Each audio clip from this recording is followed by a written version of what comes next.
I had to continue with my life. I wanted to curl up in a corner and have the world go away. But if I hadn't gotten on a plane and gone to do the second season of Counter-Strike, we would have lost everything.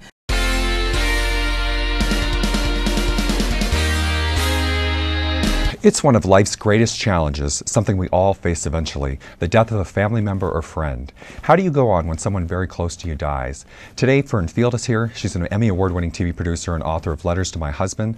Later in the show, Andris Baltins will join us. He's author of Love Letters, Reflections on Living with Loss. They both survived the deaths of their spouses. First up, Fern Field.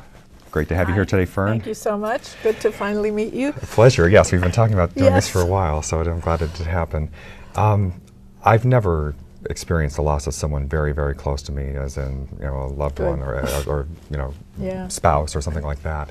I can imagine it's not easy. But how did this book come about? You were married for 11 years to your husband. We were married for 11 years. We knew each other 23.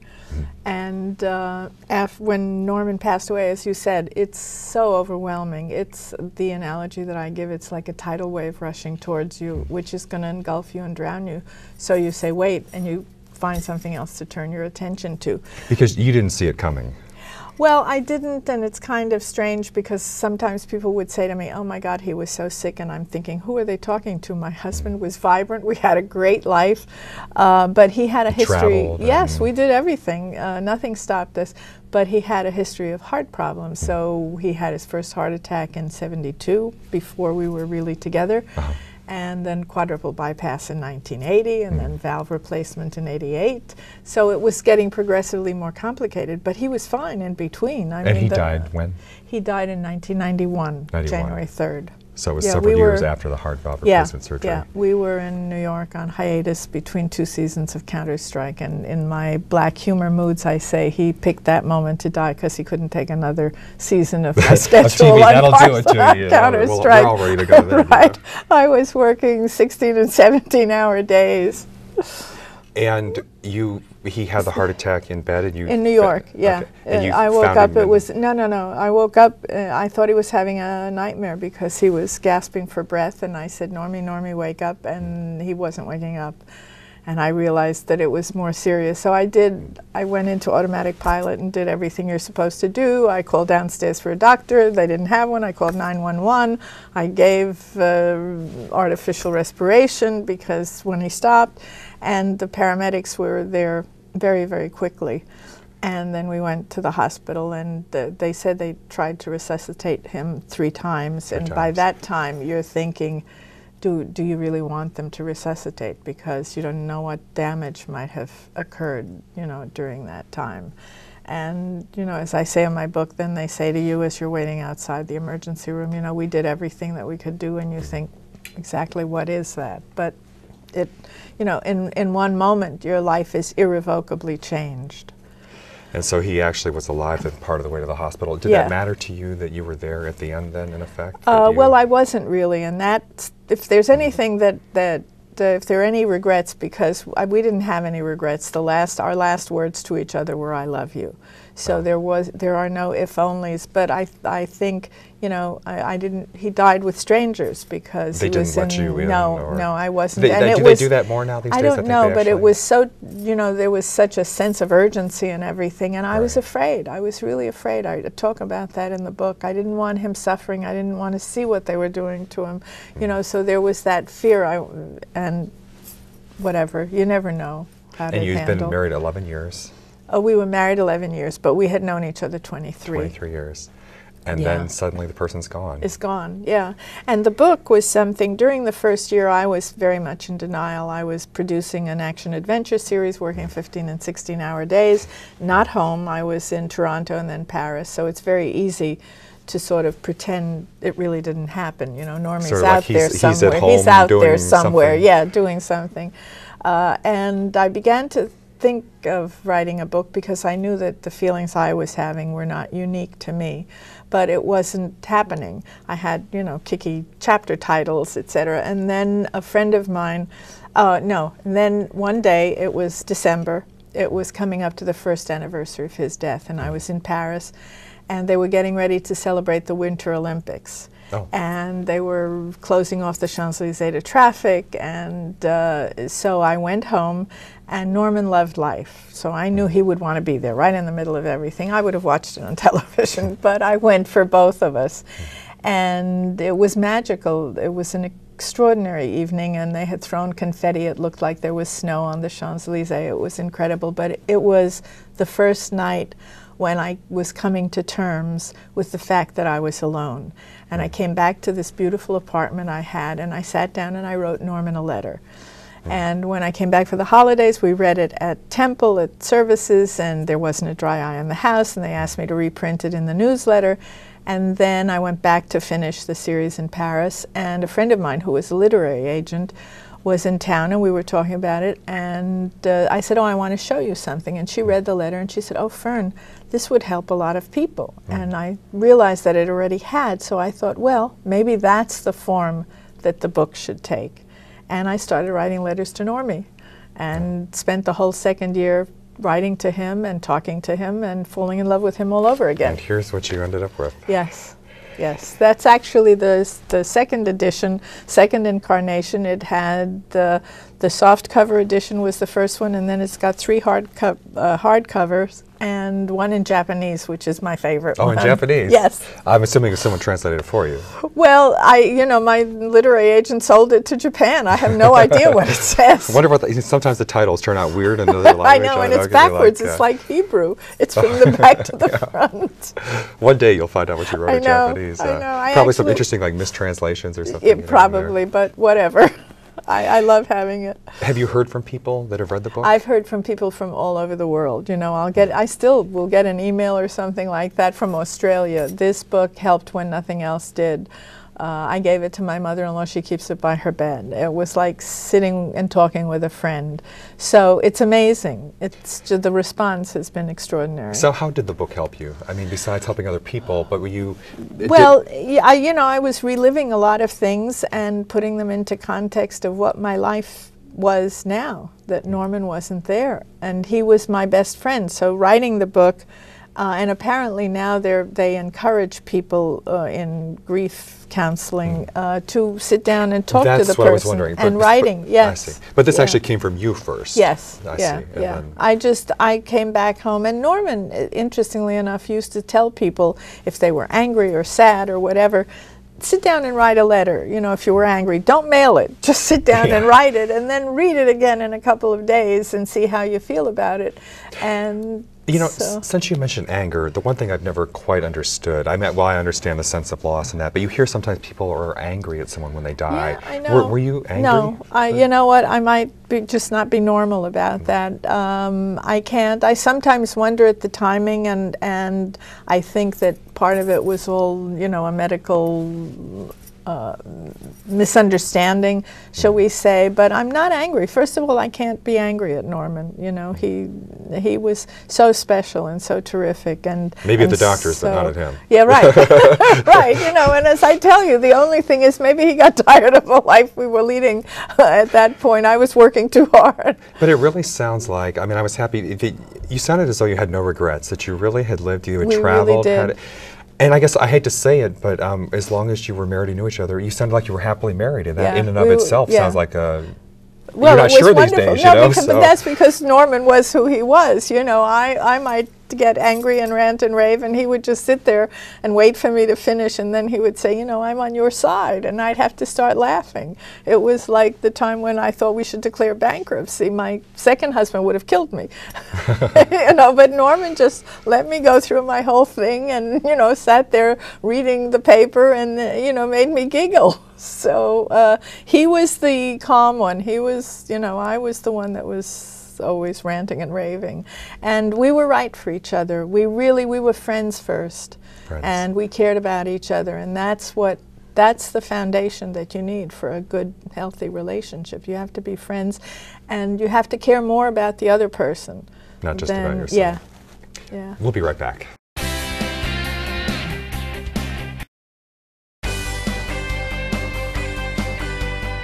And we are back. Joining me now is Andris Baltins. He is author of Love Letters, Reflections on Living with Loss. Pleasure to have you here today, Andy. Thanks, Greg.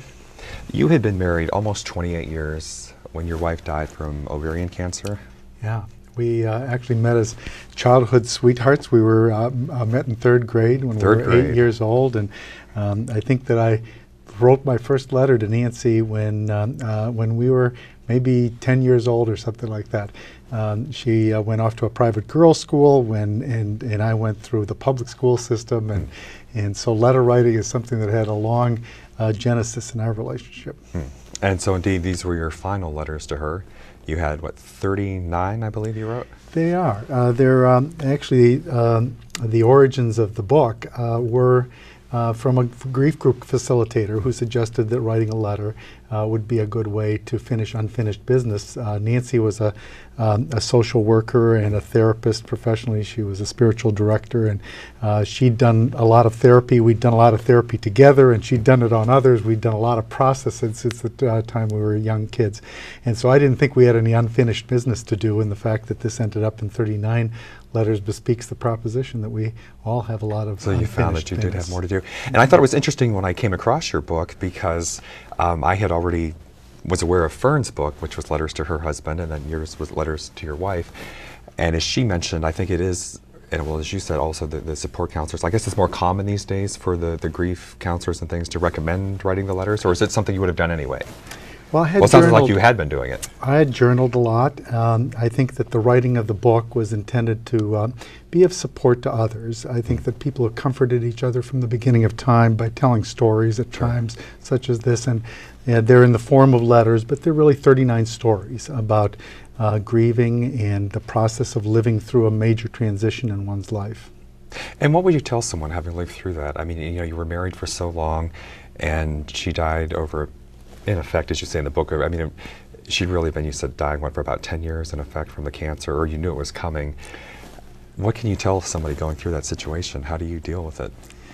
Well, I don't think there's any right way to do it. This is not a formula for the right way to grieve or the right way to go through the process. I do talk about rituals that I went through. I think most of them came about organically, and I think that it needs to be natural for each person as to how they do it for themselves.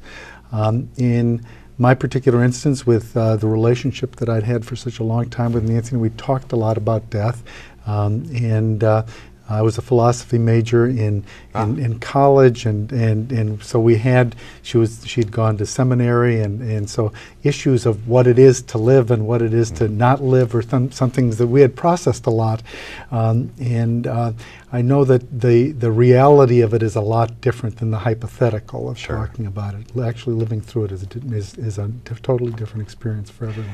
You had, when you mentioned philosophy, you do have kind of your own mix of religion and philosophy and Eastern and Western. I mean, is there anything you can say about it? Well, I think that, you know, this book is in part one man's attempt to come to grips with some very fundamental questions about, you know, if you're looking at what it is to die, you have to ask the question about what it is to live as well. It's clear to me, having lived through this experience of Nancy's death, that our loved ones die, but they don't cease to exist. And part of the book is dealing with that ineffable part of understanding that spiritual dimension of who we are and what part of us we do stay in touch with, even though there's a part of us that's no longer physically present. So you do feel, or you mentioned even that your son felt that in some way your wife was still in communication with you or in touch in whatever sense? I think Greg, particularly my son, I think that as you know from having read the book, he has Down syndrome. And when my son Mac was a young boy, we took him for the first time to Disneyland, and by the time my daughter was 5 or 6, she was already sophisticated enough to know that those characters dressed up as Snow White and the Seven Dwarfs were just kids dressed up. Well, for Mac, you know, these weren't actors. They were the real Snow White. They were the real Seven Dwarfs, and guess what? When you treat somebody that way, there's magic that occurs. There's a deeper essential element that gets brought up. And I think that Mac has been able to do that in all aspects of that innocence of being able to connect with something deeper and create a reality that isn't apparent on the surface. One of the things that struck me about your book, as well as Fern's, is the fact that, again, it almost seems against the odds, but you appear to have been happily married. Very happily married, which, you know, again, these days, I'm sorry, but that's just almost astonishing in itself, so. Well, Nancy and I were happily married, which doesn't mean that we didn't have disagreements. I think part of having a happy marriage is knowing that you can live through some difficult times together, and we had our share of those as well. We went back a long ways. We'd gone through a lot of stuff, and we had a lot in common. Living through the birth of a person with special needs is a bond. Dealing with intensity of any kind of emotion, and certainly the prospect of having a loved one that would die, is an intense emotion that brings one closer. Sure. And you felt as though at the end that you had no regrets, that you did everything that you could do in the time, and did that help get through it, that you felt that you would? Nancy and I talked some about that, if we would do anything different had we known different answers to questions the doctors were saying to us. I think that we all live in denial that we're temporal beings. We know intellectually that we'll die someday, but we don't live as if tomorrow might be the last day. Yeah. And living in that space of thinking that it might be tomorrow, it might be, you know, any moment, and being present to the current moment as if it might be the last, is a magical way to be alive.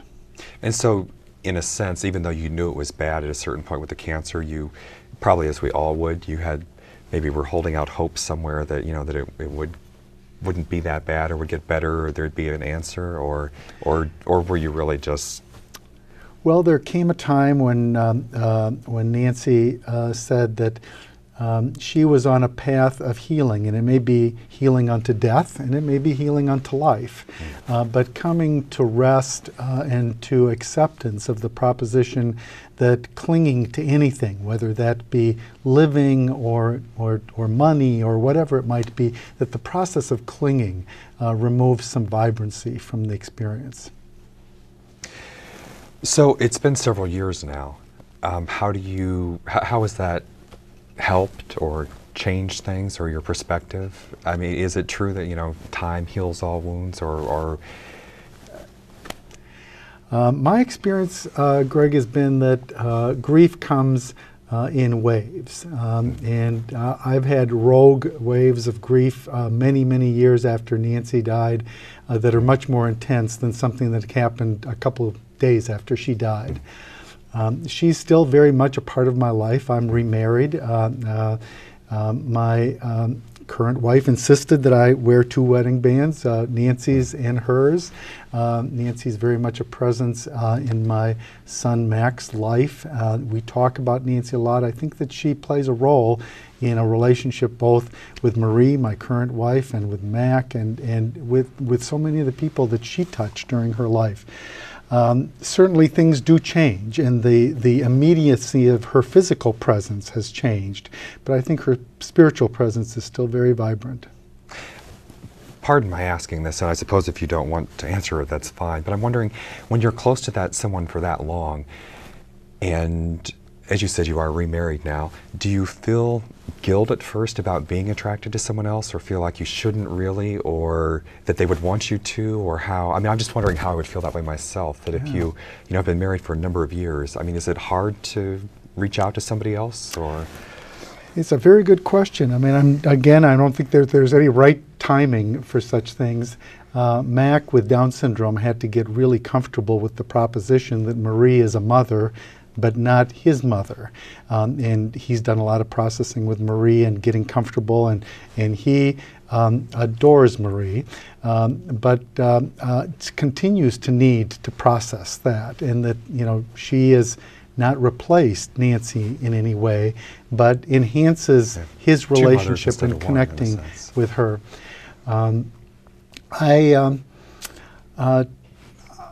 Greg, it's a tough question to answer in a way that is meaningful for others. I think it's a very personal matter, but I'm confident that Nancy supports this relationship.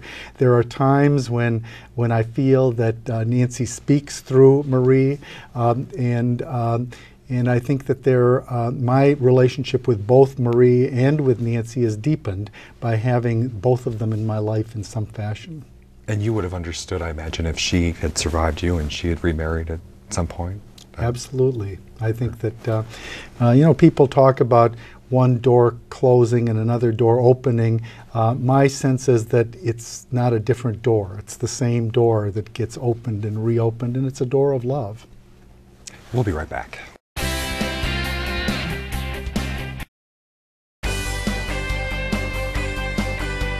And we are back with Fern Field Brooks, author of Letters to My Husband, and Andris Baltins, author of Love Letters, Reflections on Living with Loss. Fern, you had told me when we were talking before the show that you said part of dealing with death, or as you said, his book is as Living with Loss, is reinventing yourself. Right. Well, you have to come to terms with the fact that there is the rest of your life, and you never can tell when that happens. I think my moment came 4 or 5 years after Norman had passed away. Yeah. So it obviously takes time. Yeah, because, you know, I mean, I don't know what you did, but you drive around and you say, oh, I'll never meet anybody like Norman. I'll never love anybody like Norman. Nobody will ever love me. You know, nobody will ever love me like Norman loved me. And one day this other voice, because I'm always either talking to God or talking to myself, this other voice said, that's true.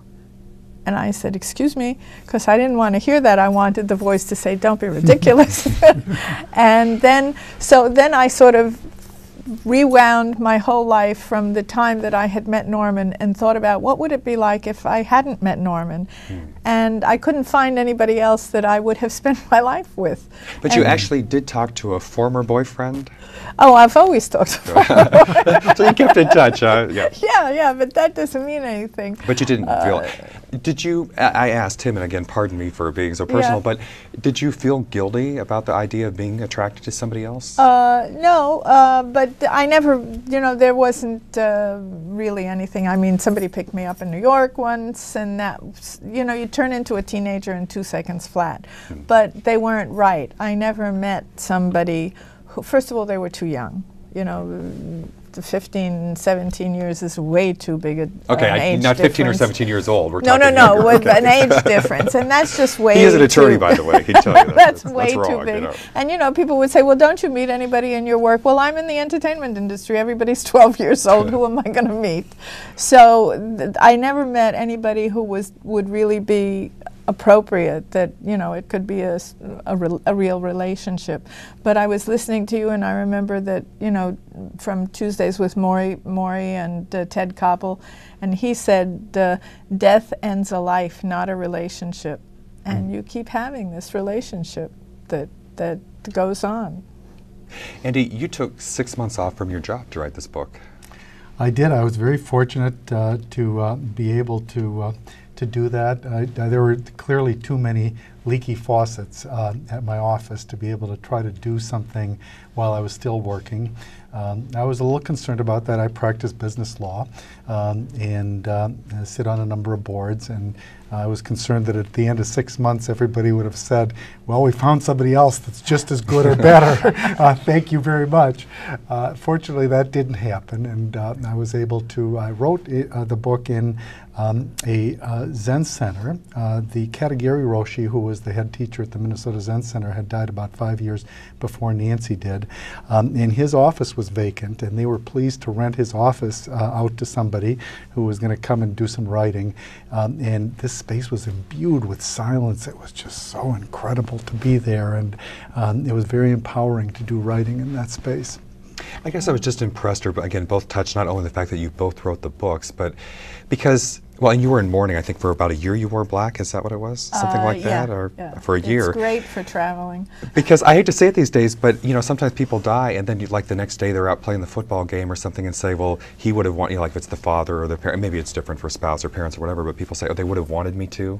But it's for, like, everything. It's almost like there's no grief or no mourning. It's just, like, immediately. You know, but people, you know, sometimes make judgments or whatever. You couldn't tell that I was in mourning. I mean, I wore black, but I think I went to the Cable Ace Awards 2 weeks later because Norman would have wanted me to go, and because I had to continue with my life. I wanted to curl up in a corner and have the world go away, but if I hadn't gotten on a plane and gone to do the second season of Counter-Strike, we would have lost everything, because we were in debt when my husband died, thanks to the 1988 writers' strike. So I just had to go on. But, you know, you function, and then you do it. I wrote my book in a totally different I wrote it late at night when I got home from the set and on weekends. Thank you both very much for being here. I really appreciate it. Andy Greg, Baltins, thank you. Fern Field. Thank you so much. Fern's book is Letters to My Husband, and Andy's book is Love Letters, Reflections on Living with Loss. Thanks everybody for watching. We'll see you next time.